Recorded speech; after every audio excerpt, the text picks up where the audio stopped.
Ketua Pembina Gerakan Nasional Pengawal Fatwa MUI, atas nama segenap pengurus daripada GNPF menyampaikan apresiasi dan penghargaan yang tinggi kepada Majelis Ulama Indonesia yang dipimpin oleh orang tua kita Muhtaram Mukarram Kiai Haji Ma'ruf Amin hafizahullah ta'ala wa ra'ah, yang selama ini telah menjadi jembatan antara kami dengan pemerintah sehingga terbuka pintu komunikasi.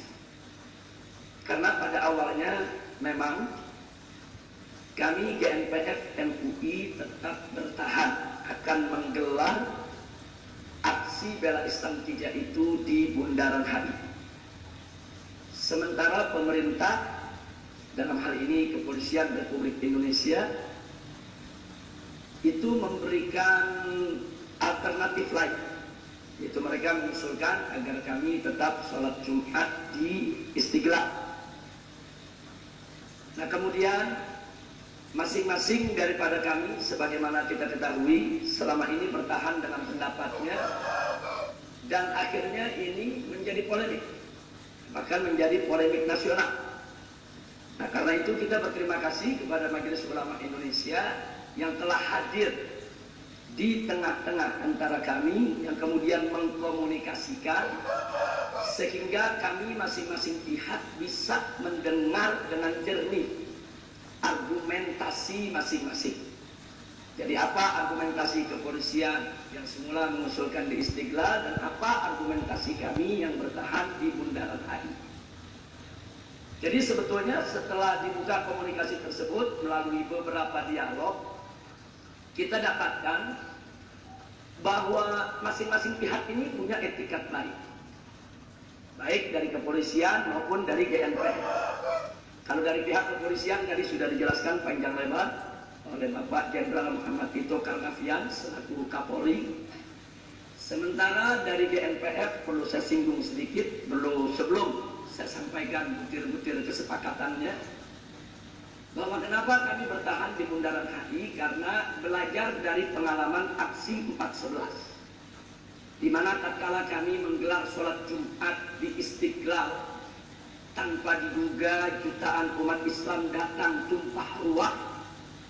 Itu di dalam masjid tidak menampung, padahal masjid sudah 5 lantai, tempat parkiran pun juga tidak menampung.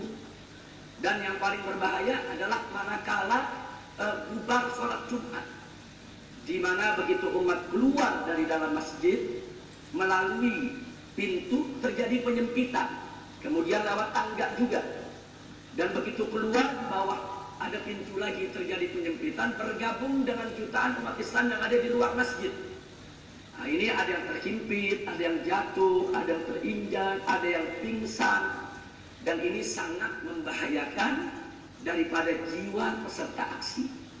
Nah, itulah sebabnya di awal pertama kami sampaikan kepada pihak kepolisian, kami menolak kalau kami harus mengulangi kondisi yang serupa. Karena yang kami pikirkan dari GNPF adalah bahwa keselamatan jiwa peserta aksi itu harus diutamakan, tidak boleh diabaikan. Nah, dari sanalah kami pilih Bundaran HI sepanjang Sudirman Tamrin, karena kami melihat ini merupakan ruang terbuka. Jadi alasan kami ketika itu, ini merupakan ruang terbuka, sehingga umat bisa masuk dari mana saja, banyak ruas jalan yang menghubungkannya. Nah, sehingga menurut kami ketika itu bahwa ini lebih aman bagi keselamatan jiwa para peserta aksi. Ditambah lagi mobilisasi kendaraan ambulan, logistik, juga aparat keamanan itu lebih mudah manakala ada hal-hal yang terjadi kepada peserta aksi yang membutuhkan bantuan, baik bantuan kesehatan maupun logistik. Tapi di Istiqlal tanggal 4/11 yang kemarin, ambulan tidak bisa masuk, mobil logistik tidak bisa masuk. Saya sendiri dari dalam masjid menuju mobil komando 2 jam baru sampai. Itu pun harus berjuang mati-matian lewat desakan dan himpitan. Nah, ini kami jelaskan kepada pihak kepolisian, sehingga pihak kepolisian bisa memahami apa sebetulnya argumentasi kami. Jadi di sini bukan kami keras kepala atau ngotot dengan kemauan kami, tapi ada pertimbangan keamanan. Nah, selanjutnya kepolisian menawarkan kepada kami lapangan Monas. Nah, di sini kami diskusi, kami pelajari semua segi. Apakah lapangan Monas ini satu mampu menampung daripada jutaan umat Islam yang akan ikut? Yang kedua, apakah pintu-pintu Monas ini pada nantinya tidak akan terjadi penyempitan pada saat umat itu bubar meninggalkan Monas? Nah, intinya kami tidak mau sampai nanti terjadi hal serupa seperti di Istiqlal.